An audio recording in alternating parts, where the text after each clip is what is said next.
आपातकाल की 50वीं बरसी पर जहां भारतीय जनता पार्टी देश भर में संविधान हत्या दिवस मना रही है, वहीं छत्तीसगढ़ के पूर्व मुख्यमंत्री और कांग्रेस के वरिष्ठ नेता भूपेश बघेल ने केंद्र की भाजपा सरकार पर तीखा हमला बोला है।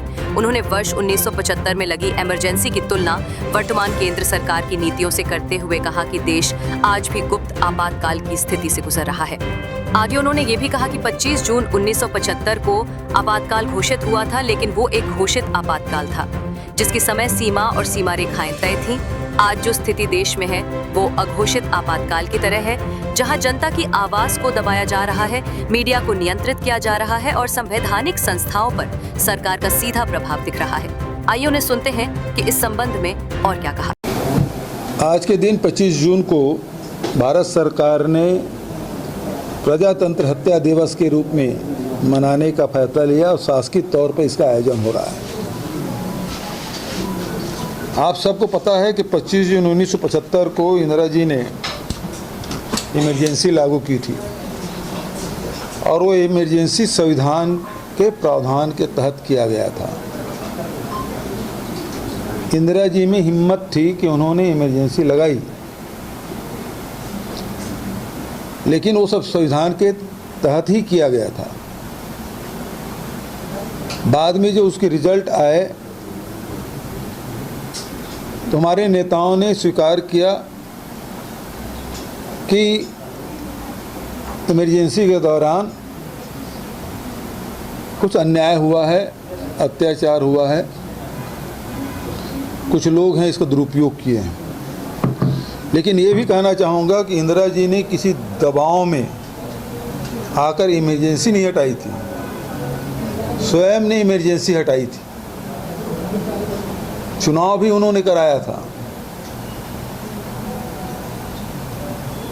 लेकिन आज पिछले 11 साल से हम लोग देख रहे हैं कि अघोषित रूप से इमरजेंसी लगा हुआ है। ये खुद ही संविधान बदलने की बात कर रहे थे। अभी लोकसभा चुनाव हुआ तो अब की बार 400 पार, और लोगों ने पूछा 400 पार क्यों चाहिए, तो उन्होंने कहा हम संविधान बदलना चाहते हैं। मतलब संविधान पे इनको विश्वास नहीं है। जितने भी संवैधानिक निकाय हैं उसके स्वायत्ता पे हनन किया जा रहा है। अब सीएजी की रिपोर्ट पे कोई चर्चा नहीं होती, उस पर कोई कार्रवाई नहीं होती। पिक एंड चूज की स्थिति बनी हुई है। केंद्र और राज्य के जो अधिकार है उसमें लगातार कटौती किया जा रहा है। जितने भी यूनिवर्सिटी है उसमें मनमाने ढंग से अपने लोगों के, आरएसएस के लोगों के नियुक्तियां की जा रही है। न्यायपालिका को कमज़ोर करने के हर कोशिश ये लोग कर रहे हैं। और तो और सीजीआई को धमकाने से भी ये लोग बाज नहीं आ रहे। स्थिति ये है कि पहले औद्योगिक मामले में उद्योग जगत से जुड़े हुए लोग अपनी बात रखते थे, लेकिन अभी किसी उद्योगपति की हिम्मत नहीं है कि सरकार के नीतियों की आलोचना कर सके। मीडिया पर पूरी तरह से नियंत्रण है। आज मीडिया, कोई भी मीडिया हाउस सरकार के नीतियों के या कार्यक्रमों के खिलाफ में कोई भी कार्यक्रम चला दे तो उसके यहाँ स्थानीय पुलिस, सीबीआई, आईटी, ईडी सब पहुंच जाते हैं। उदाहरण के तौर पे आपको बताना चाहूँगा कि 2017 में एनडीटीवी पे छापा पड़ा था, अब नहीं पड़ेगा क्योंकि मालिक बदल गया है। दूसरा, 2018 क्विंट में इनकम टैक्स का रेट पड़ा था। 2021 में इनकम टैक्स का रेट पड़ा था न्यूज़ लॉन्ड्री पे, भारत समाचार पे पड़ा था, न्यूज़ क्लिक पे 2021-2023 में रेड पड़े, ईडी और दिल्ली पुलिस के।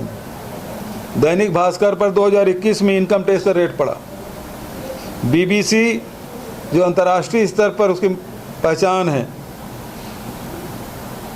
उन्होंने गुजरात के समाचार दिखाए तो 2023 में इनकम टैक्स पड़ गया था।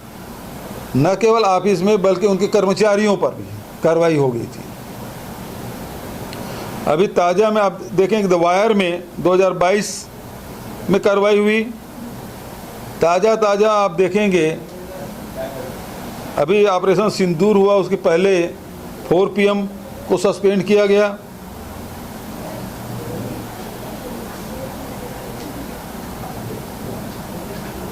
द वायर को सस्पेंड किया गया। ईडी ने गुजरात समाचार छापा डाला मई 2025 में, उसके मालिक बाहुबली शाह की गिरफ्तारी हुई।